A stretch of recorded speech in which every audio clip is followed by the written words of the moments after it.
Let me ask you this. What if one mistake, one decision, one summer night came back to haunt you forever? I Know What You Did Last Summer isn't just a catchy title, it's a chilling promise. A promise that secret doesn't stay buried. Promise literary route to its slasher film and now to a highly anticipated new chapter. This franchise never let us forget that one summer can change everything. Before the blood, before the hook-handed killer, before the screams, there was a book. Lois Duncan original 1973 novel wasn't a slasher. It was a suspenseful young adult thriller built around guilt, paranoia, and slow burn consequences. The story follows four teenagers Julie, Ray, Helen, and Barry who accidentally hit a young boy with their car and make the decision to cover it up. Duncan doesn't rely on gore or jump scares. Instead, the fear creeps in through letters, mysterious phone calls, and the slow unraveling of each character's life. It's more psychological than physical, and it hits hard. Julie becomes withdrawn, Ray disappears, Helen's dream of fame starts to disappear, and Barry clings to denial. Each of them is hunted not by what they did, but by the very real sense that someone knows. Duncan's writing is simple, direct, and builds a strong sense of dread without being over the top. It's a kind of horror that whispers instead of screams, and sometimes that's scarier. Fast forward to the late 90s. The teen slasher craze is in full swing, thanks to the success of The Scream. Enter the 1997 adaptation of I Know What You Did Last Summer. This version keeps the bones of the Duncan story. Four teens, a terrible secret, but swap out suspense for a sharpened hook and lot more screaming. Jennifer Love Hewitt leads as Julie, with Sarah Michelle Gellar, Ryan Phillips, and Freddie Prinze Jr. rounding out a now iconic cast. They hit someone, this time a fisherman, and dump the body. A year later, the letter starts coming in. I know what you did last summer. It's simple, it's terrifying, and then the body starts piling up. Director Jim Gillespie brings a sleek coastal broom to the film. The foggy docks, quiet street, and crashing wave give the movie a haunting, almost ghostly feel. The score mixed with late 90s rock ground the film in its era, while still building tension effectively. What makes the film stand out is how it plays with guilt and justice. Each character breaks down in their own way, and while the killer may seem like a typical slasher villain, there is a moral edge to this rampage. He was also the victim. The acting is solid for its genre. Hewitt iconic "What are you waiting for?" scream became meme-worthy. But it's also a genuine cry of fear and confusion. Gellar gives a standout performance as Helen, especially during her chilling chase scene, one of the best in any slasher movie. The film doesn't just throw blood at the screen. It builds atmosphere, gives characters real reason, and lets the guilt simmer. Just a year later, the sequel drops, and here's where the things gets wild. Julie's still traumatized, but her friends convinced her to take a vacation to the Bahamas. Surprise! It's a trap! The killer is back, and the island is cut off by a storm. Let's be honest, this one dials everything up to 11. The kills, the scream, the upset plot twist where the killer enters via a fake radio contest. The atmosphere is strong.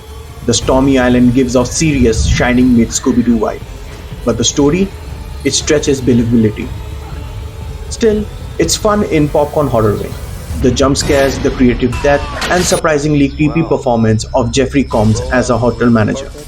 Acting-wise, the returning cast does what they can, and Brandy's addition adds energy. The movie leans more into slasher territory, losing much of the original quiet tension. But it knows what it is, a fun, loud, spooky ride. By the time the third installment hits, we are in direct-to-video territory. New town, new teen, same idea, secret accident, cover up, someone comes back for revenge. But here's the twist. Now the killer feels more like a supernatural urban legend than a real person. It completely abandons the original storyline and character. Just like mine, the acting is rough. The atmosphere feels flat. It tries to be gritty but comes off as cheap. There's a good concept buried under it all, but the execution feels hollow. It's the weakest link in the chain, like the franchise trying to be Final Destination without vision or budget. Now let's talk about the 2021 Prime series.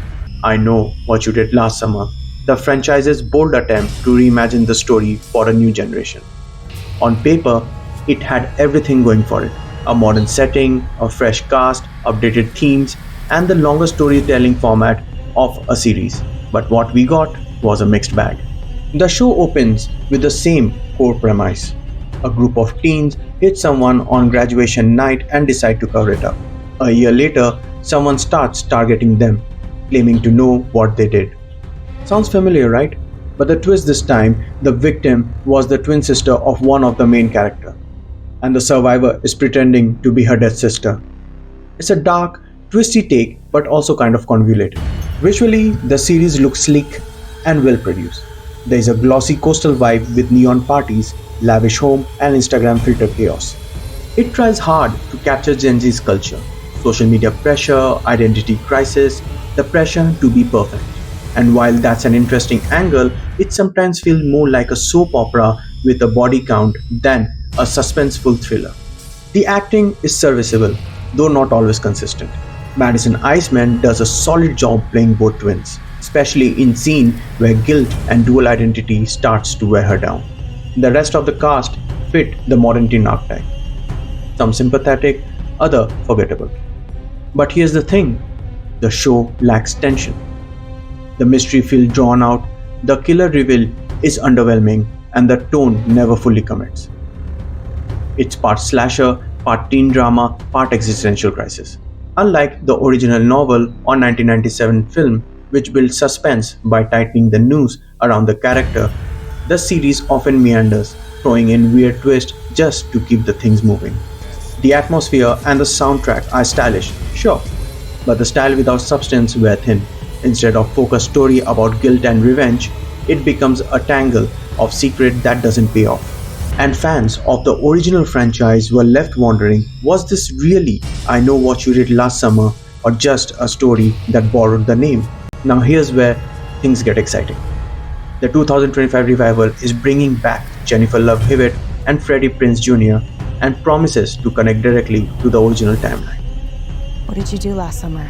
From what we know so far, the new film leans into legacy sequel vibe. Think Halloween 2018 or Scream 2022, where past meet present. And trauma isn't just a backstory, it's front and center.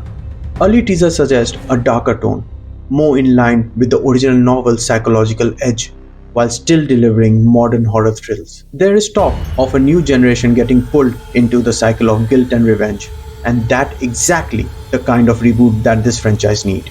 If they get the tone right, honoring the suspense of the book and the atmosphere of the 97 film, it would be a strong comeback. Nostalgia is powerful, but when mixed with real storytelling, it's lethal. At its heart, I Know What You Did Last Summer is about consequences. One bad decision, one lie, and everything spirals. Whether it's a quiet novel or a blood-soaked slasher, that idea sticks with us. Because let's be real, who hasn't done something they regret? The franchise asks what that regret came back with a hook. It's not perfect. There are missteps, but across novel, films, and now reboot, it keeps trying to dig into the human cost of guilt, and that's what makes it more than just another horror series. So as we wait for the next summer secret to be revealed, just remember, someone always knows.